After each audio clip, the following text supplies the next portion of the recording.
আচ্ছা, আমার ঘড়িতে এখন 8টা বাজে। আমার কথা কি শোনা যাচ্ছে? জি, শোনা যাচ্ছে। রনি ভাই শোনা যাচ্ছে। আচ্ছা। আচ্ছা, থ্যাংক ইউ। Thank you. আজকে আমাদের বাসার এখানে এলাকাতে বিদ্যুৎ নাই। সো আমরা আহ, সবাই আসুক, একটু অপেক্ষা করি। তবে আজকে তো দুটো আপনার ঘোষণা আছে। কোথায় আছে? আপনাকে ভালো দেখাচ্ছে। জি।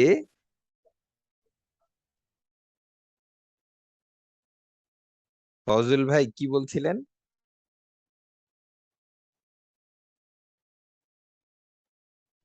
বলছিলাম আলো ছায়াতে আপনাকে খুব ভালো দেখাচ্ছে, সুন্দর ও, দেখাচ্ছে। ও, আচ্ছা আচ্ছা আচ্ছা। Thank you, thank you, thank you. তো আজকে একটা আহ, বিষয়টা একটু বলি। আজকে যে ডক্টর বিনায়ক সেনের ক্লাস নেওয়ার কথা। হুম। গুড ইভিনিং ভাই। আহ, প্রতীক বিশ্বাস, ভালো আছেন আপনি? তো আহ, আজকে যে বিনায়ক সেনের ক্লাস নেওয়ার কথা ছিল, তো আনঅ্যাভয়েডেবল রিজনস এর কারণে তিনি ক্লাসটা নিতে পারছেন না। তো সেই জন্য আম, কিন্তু আমি ভাবলাম যে এখন আমি কি করব। তো তখন আমি ভাবলাম যে অমর্ত্য সেনের স্যারের সঙ্গে তো আমি বেশ কিছু কাজ করেছি। হোম ইন দা ওয়ার্ল্ড নিয়ে কাজ করেছি। তারপরে স্যারের অ্যাডাম স্মিথের উপর যে ওনার আহ, আলোচনা লেখা, সেগুলো নিয়ে আমি কাজ করেছি। তো আমার মনে হয় যে আজকে আহ আহ, বিনায়ক দা অসুস্থ যেহেতু, উনি আসতে পারছেন না, ক্লাস নিতে পারছেন না। এইটা তো একটা সাডেন ব্যাপার। তো এখন এইটা আমরা অ্যাডজাস্ট করব কিভাবে? তো এখন আপনারা চাইলে আমি অমর্ত্য সেনের এই ইয়ের উপরে অমর্ত্য সেনের যে লেখা আছে অ্যাডাম স্মিথের উপরে, আহ, সেইটা নিয়ে আমি আলোচনা করতে পারি। আহ আপনাদের মতামত কি?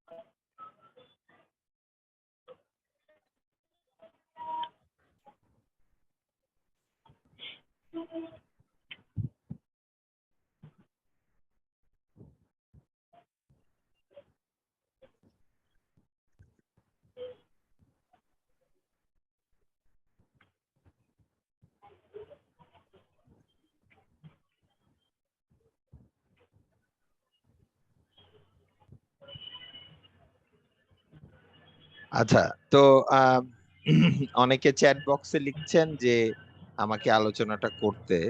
তাহলে আমি আলোচনাটা শুরু করছি। হ্যাঁ। তাহলে আজকে আমাদের আলোচনা, আমি আবার যারা পরে এসেছেন তাদের জন্য বলি যে আজকে আমাদের মূলত আলোচনা ছিল এনটাইটেলমেন্ট, হাঙ্গার এন্ড ফেমি। তো সেটা সেটা ডক্টর বিনায়ক সেনের নেওয়ার কথা ছিল, কিন্তু তিনি হঠাৎ অসুস্থ হওয়াতে তিনি আমাকে জানিয়েছেন যে উনি ক্লাস নিতে পারছেন না। ফলে আহ, আমরা আহ, এই এই সময়টা যেহেতু আগে থেকে নির্ধারিত এবং ফিক্স, সুতরাং এই সময়টা নষ্ট না করে আমি আমার যে অমর্ত্য সেন স্যারের সঙ্গে কতগুলো কাজের অভিজ্ঞতা আছে, সেইগুলো থেকে আমি আপনাদের সঙ্গে একটু শেয়ার করছি। হুম। তো আহ, আমি বেসিক্যালি এইখানে বলতে পারি যে অ্যাডাম স্মিথের দুটো গ্রন্থ আছে। একটা হচ্ছে আহ সবচেয়ে বিখ্যাত গ্রন্থ, যেটা 1776 সালে প্রকাশিত হয়, দ্য ওয়েলথ অফ নেশনস, সেটা একটা। আর আরেকটা হচ্ছে যে the theory of moral sentiment. তো আহ, আহ, বা- বাংলা ভাষাভাষী তো বটেই, সারা পৃথিবীতেই আসলে অ্যাডাম স্মিথ নিয়ে আলোচনা কম। তো তো এই ব্যাপারটা কেন অ্যাডাম স্মিথ নিয়ে আলোচনাটা আমাদের জন্য গুরুত্বপূর্ণ, সেই গুরুত্বটা বারবার করে আমাদের সামনে তুলে ধরেছেন অধ্যাপক অমর্ত্য সেন, এবং উনি আজকে কালকে ধরে উপস্থাপন করছেন না। এটা এটা উনি প্রায় গত চার দশকের উপরে উনি এই অমর্ত্য সেন, অ্যাডাম স্মিথের এই লেখার গুরুত্ব তিনি আমাদের সামনে তুলে ধরেছেন। এখানে আপনাদের সবার অবগতির জন্য আমি জানাই যে এই অ্যাকচুয়ালি দুটো বই যে অ্যাডাম স্মিথের, তার একটা তৃতীয় বইও আছে। হ্যাঁ, কিন্তু সেগুলো হচ্ছে উনার ছাত্ররা কম্পাইল করে ইয়ে করেছিলেন, সংকলন করেছিলেন, এবং এটা সম্ভবত তার মৃত্যুর পরে প্রকাশিত হয়। তো অ্যাডাম স্মিথের মানে বেসিক্যালি জন্ম হচ্ছে 1723-এ, এবং উনার মৃত্যু হচ্ছে 1790। এবং ওই সময়ে কিন্তু উনি প্রথমে এবং 1759 সালে 1759-এ তিনি তার সর্বপ্রথম গ্রন্থ লেখেন। প্রতীক বিশ্বাস, ভেক্টর, আপনি শুনতে পাচ্ছেন না ভাই?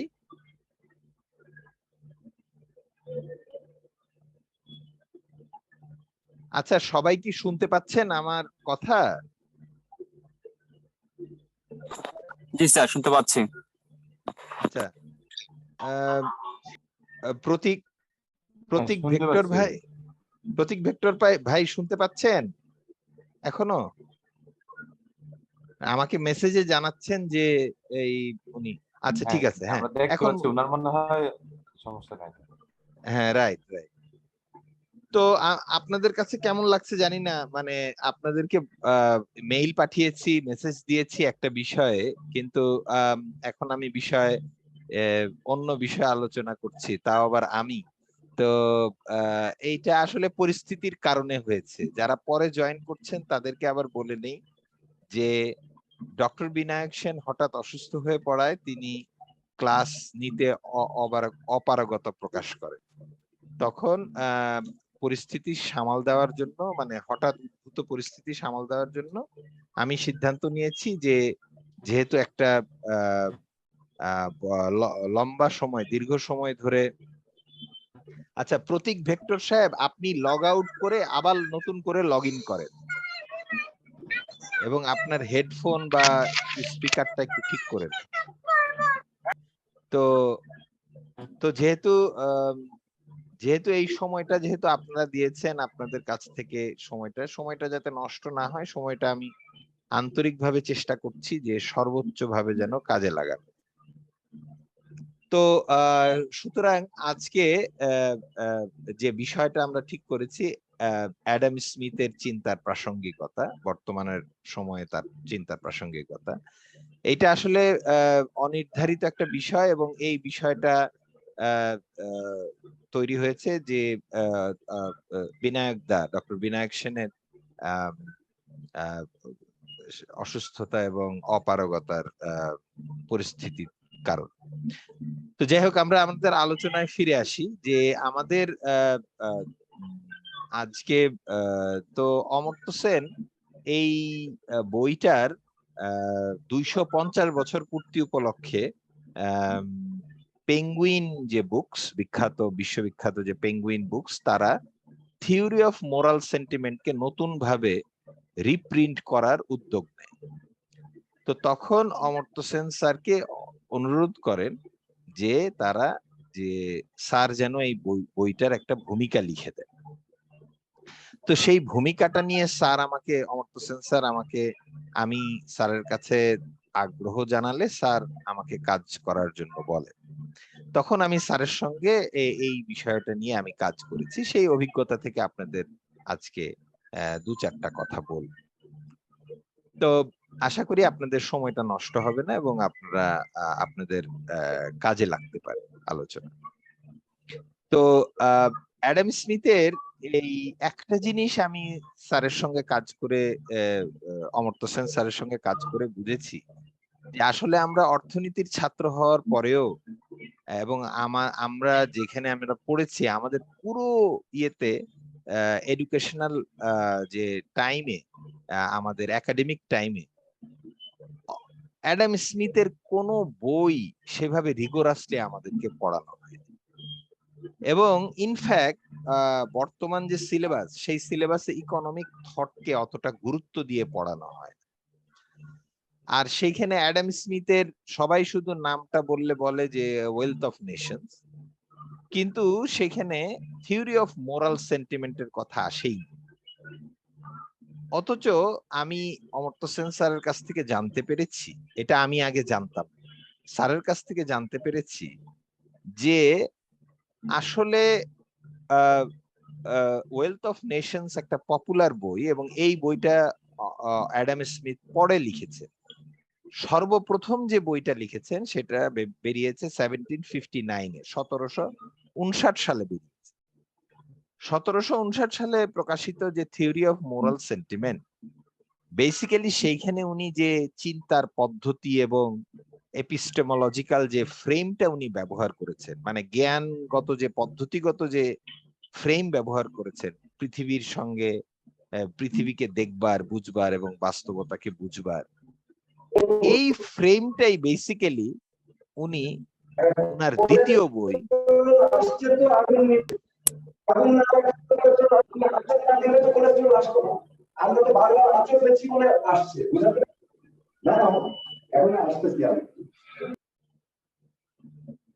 তো ওনার দ্বিতীয় বই যে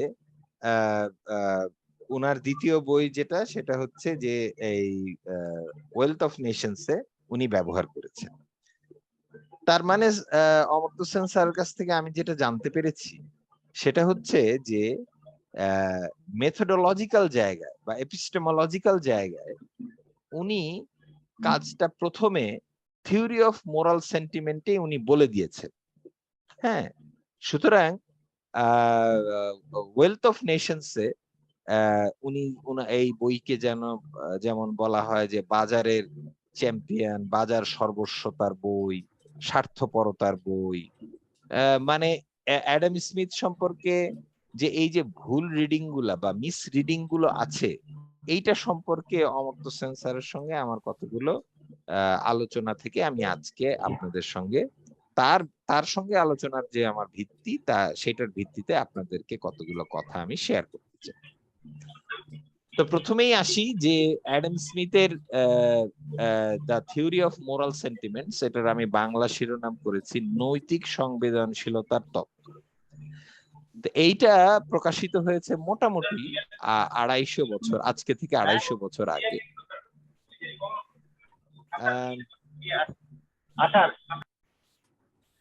আজকে থেকে প্রায় 250 বছর আগে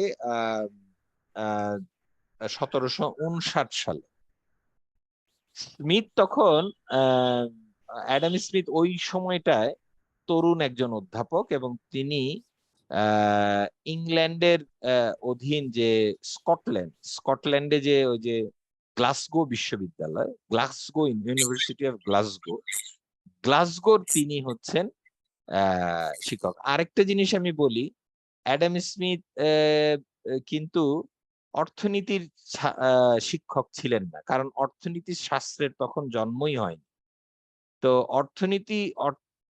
উনি ছিলেন হচ্ছে নৈতিক শাস্ত্রের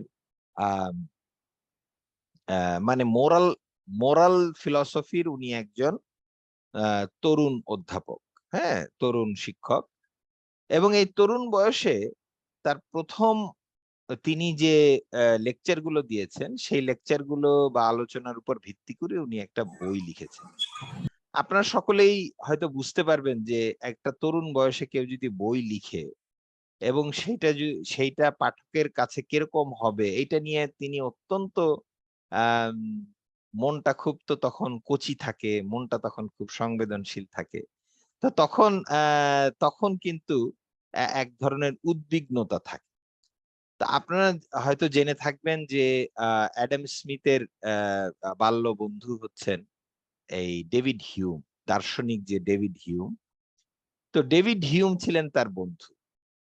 তো ওই ওই 1759 যেটা 1759 সালের 12ই এপ্রিলে বন্ধু হিউমকে তিনি একটা চিঠি লিখেন, এই জন্য যে যে উনি খুব, উনার মনটা তো খুব আহ আহ, ইয়ে উদ্বিগ্ন এবং উত্তেজনায় পূর্ণ ছিলেন অ্যাডাম স্মিথের। তখন আহ তখন আহ আহ, তখন তার জবাবে এই ডেভিড হিউম অ্যাডাম স্মিথকে একটু ঠাট্টা করে একটা চিঠি লেখে। সেই, কিন্তু ঠাট্টাটা এত সিরিয়াস ছিল, আপনারা ভাষা তার চিঠির থেকে যদি আমি উদ্ধৃতি দেই তাহলে বুঝবেন যে খুবই ভয়ানক ভাবে বন্ধুকে আক্রমণ করা হচ্ছে তার দুর্বল জায়গায়।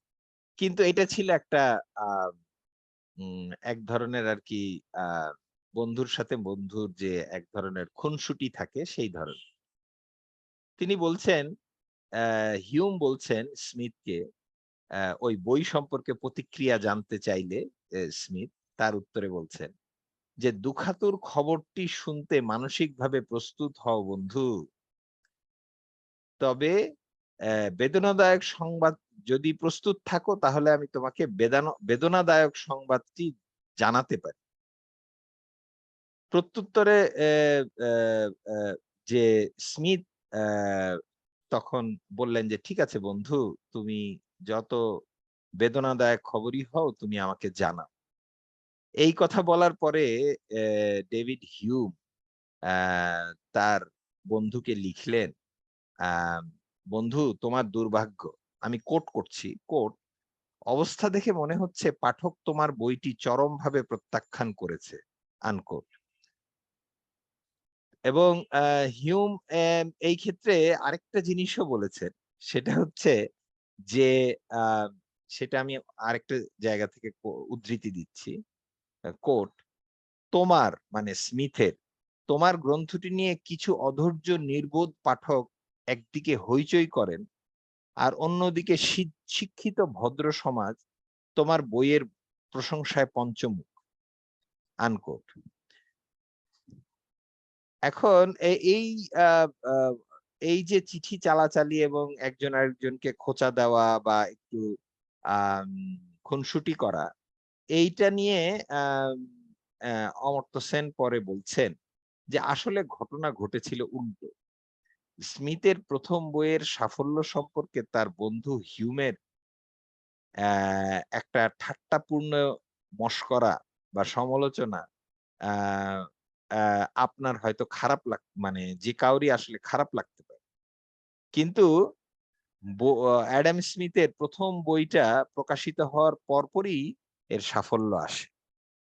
এবং চিন্তার ইতিহাসে অমর্ত্য সেন স্যার বলছেন এটি একটি অসাধারণ গল্প। এবং আমি স্যারের থিওরি অফ জাস্টিস নিয়েও কাজ করেছি, অমর্ত্য সেন স্যারের।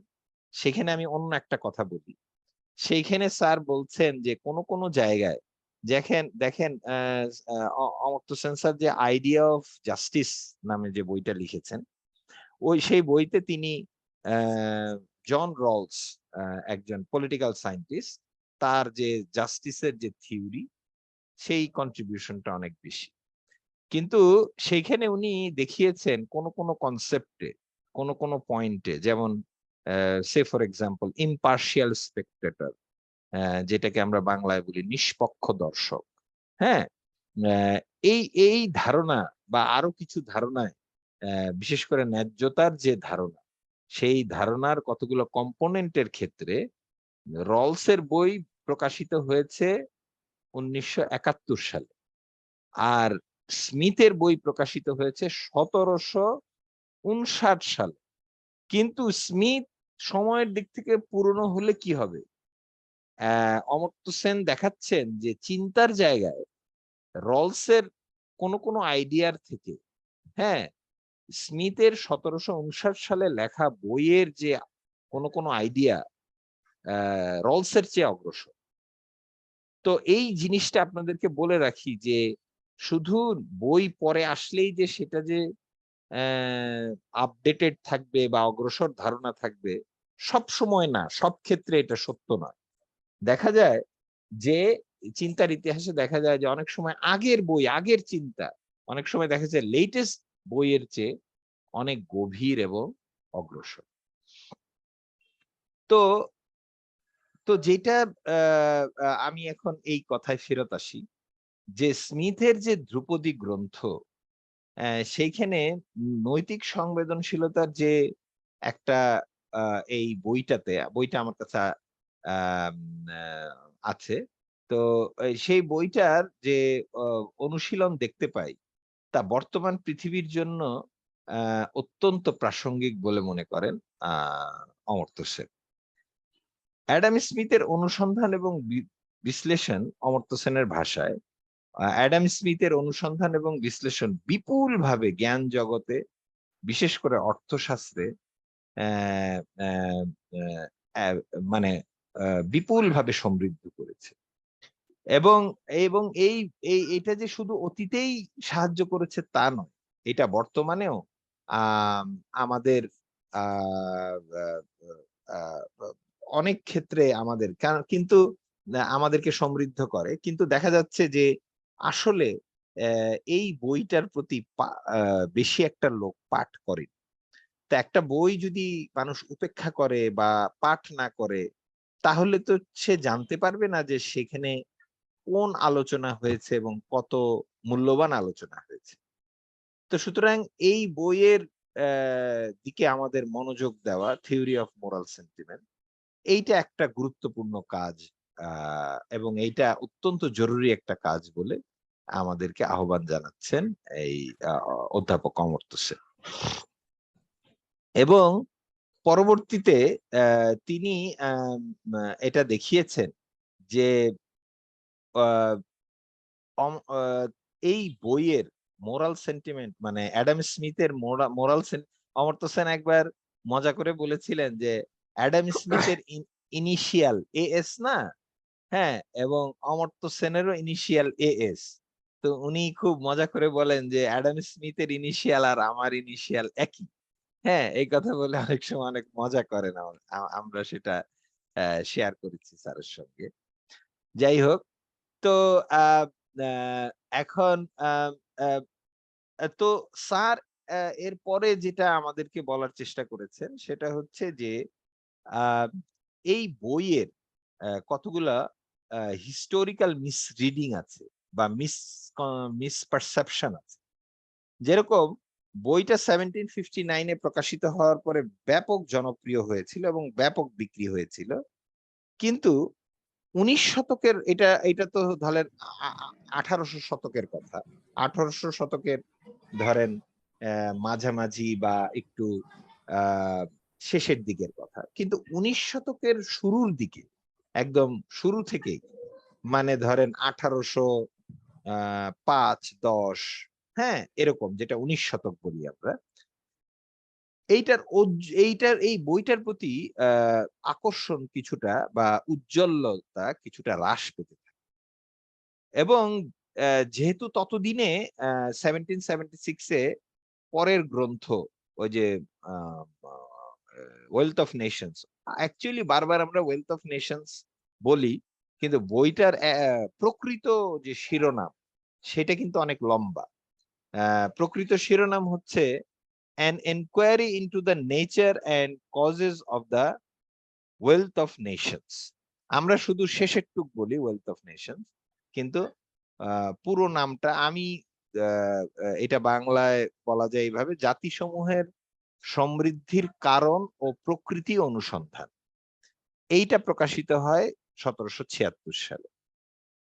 তো মোরাল সেন্টিমেন্ট গ্রন্থটির প্রতি যে অবহেলা, বিশেষ করে হচ্ছে যে আ আ যখন আ আ ১৭৭৬ সালে যখন তার ২য় বই প্রকাশিত হয়, তখন যে অবহেলা সেটা পুরা ১৯ শতক মানে ১৮০৫-১০ থেকে শুরু করে একেবারে প্রায় ১৮৯০-৯৫ পর্যন্ত পুরো সময়টা ছিল এবং ২০ শতক মানে অর্থাৎ এই যে গেল শতক, যে এই ১৯০০ সালের পরে ১৯০১ বা ২ থেকে যে ১৯৯৯ এই পুরো সময়টা অত্যন্ত দুর্ভাগ্যজনক প্রভাব পড়েছিল, এক ধরনের অবহেলা। এবং অ্যাডাম স্মিথ ছিলেন বেসিক্যালি ছিলেন অমর্ত্য সেনের ভাষায় সেটা হচ্ছে ইম্পার্শিয়ালিটি। মানে ইম্পার্শিয়ালিটি, এটাকে আমরা বাংলা করেছি হচ্ছে নিষ্পক্ষতা। এবং ইউনিভার্সালিটি, ইউনিভার্সালিটি মানে হচ্ছে সর্বজনীনতা। এই সর্বজনীনতা এবং নিষ্পক্ষতা এইটার একেবারে পথ প্রদর্শক দার্শনিক। দার্শনিক ইমানুয়েল কান্টের যে নীতিশাস্ত্র বিষয়ে যে বিখ্যাত গ্রন্থ আছে, সেইখানে ওনার মোরাল ফিলসফির উপরে মোরাল মোরাল ল বলে বই আছে, আমার কাছেই আছে। তারপরে আরো বেশ কিছু বই আছে ইয়ের কি বলে এই দার্শনিক ইমানুয়েল কান্ট। সেই বইগুলোতে কিন্তু এই ইমানুয়েল কান্ট এই অ্যাডাম স্মিথের মোরাল সেন্টিমেন্টের বইটির প্রচন্ড প্রশংসা করেছেন এবং বইটির প্রতি প্রচুর ঋণ স্বীকার করেছেন দার্শনিক ইমানুয়েল কান্ট। কিন্তু এইসব মানে প্রশংসা এবং রেফারেন্স সত্ত্বেও নীতিশাস্ত্র এবং দর্শনশাস্ত্র উভয়ই সম্মিলিতভাবে স্মিথকে উপেক্ষা করেছে। এইটা সম্ভবত একটা কারণ হতে পারে যে আমার মনে হয়েছে যে যখন অর্থনীতি শাস্ত্র হিসেবে দাঁড়িয়ে যায়, অর্থনীতি আলাদা শাস্ত্র হিসেবে দেখা হয়, তখন অ্যাডাম স্মিথকে তার জনক হিসেবে বলা হয় বা ধরে নেওয়া হয়, বিশেষ করে ওয়েলথ অফ নেশনস এর কারণে। এবং তার যে আগের বই যে নীতিশাস্ত্রে যে উনি বড় রকমের কন্ট্রিবিউশন করেছেন এবং নীতিশাস্ত্রের যে উনি একেবারে কি বলে পাথ ব্রেকিং মানে দার্শনিক, সেই পরিচয়টা উপেক্ষা। কারণ আগে কিন্তু জ্ঞানের এরকম কম্পার্টমেন্টালাইজেশন ছিল না, মানে জ্ঞানের যে খোপ আলাদা, যে একটা দর্শন, একটা অর্থশাস্ত্র, একটা বা অর্থনীতি, একটা হচ্ছে সোশিওলজি, একটা ইয়ে সোশ্যাল সায়েন্সের অন্য আরো যেসব ডিসিপ্লিন বা আর্টস, ফিলসফি। আগে আর্টস এবং মানে ফিলসফিতে হচ্ছে কলা অনুষদের, আর অর্থনীতি হচ্ছে সমাজবিজ্ঞান অনুষদের আওতায়। এই যে এরকম যে খোপ করে যে ভাগ, এই ইংরেজিতে যেটাকে বলে হচ্ছে কম্পার্টমেন্টালাইজেশন, এই কম্পার্টমেন্টালাইজেশনটা কিন্তু আগে ছিল। ফলে যখন অ্যাডাম স্মিথকে কম্পার্টমেন্টালাইজ করা হলো, হ্যাঁ, তখন কিন্তু উনার নীতিশাস্ত্রে এবং দর্শন শাস্ত্রে উনার যে বইটা, অমূল্য বইটা, থিওরি অফ মোরাল সেন্টিমেন্টস বইটা, সেই বইটাকে উপেক্ষা করা হয়েছে। এইটা অবশ্য আমার বক্তব্য, এটা অমর্ত্য সেনের আলোচনা নয়। মানে কিন্তু স্যারের আলোচনা শুনতে শুনতে বা আলোচনা মধ্যে এনগেজ হতে হতে আমার কখনো কখনো এরকম কথা মনে হয়েছে। তো আমরা স্মিথের বহুল আলোচিত যে দ্বিতীয় গ্রন্থ, যে দ্য ওয়েলথ অফ নেশনস এ যেসব বিশ্লেষণ এবং অনুসন্ধানগুলো আমরা পাই, সেগুলো কিন্তু অমর্ত্য সেন বলছেন সেগুলো তার প্রথম গ্রন্থ মোরাল সেন্টিমেন্টস, যেটা 1859 সালে প্রকাশিত হয়েছে। এইটা হচ্ছে স্মিথের বিশ্লেষণ কাঠামো। অর্থাৎ অমর্ত্য সেনের ব্যাখ্যা অনুযায়ী দ্বিতীয় বইতে, মানে দ্বিতীয় বইতে বলতে ওই ইয়েতে কি বলে যে এই ইয়ের অ্যাডাম স্মিথের যে ওয়েলথ অফ নেশনস বইতে আসলে উনি জ্ঞানগতভাবে নতুন কিছু যোগ করেন, যা করার উনি প্রথম বইতেই সেরে ফেলেছেন। দ্বিতীয় বইটা ছিল হচ্ছে প্রথম বইয়ের জ্ঞানগত কাঠামোর আসলে পুনর্ব্যবহার, এইটা হচ্ছে বলতে চাচ্ছেন। এবং দুর্ভাগ্যজনক ক্রমে ওয়েলথ অফ নেশনস পাঠের সময় মোরাল সেন্টিমেন্টের এই তথ্যসূত্রগুলো পাঠক এড়িয়ে যান। দ্বিতীয় বইতে কিন্তু জি দ্বিতীয় বইতে কিন্তু এই কথাটা উল্লেখ আছে যে এই কথাটা উল্লেখ আছে যে প্রথম বইয়ের মেথড উনি ব্যবহার করেছেন, কিন্তু পাঠক সেটা অত গুরুত্ব দিয়ে এই নোটগুলো দেখেন। সুতরাং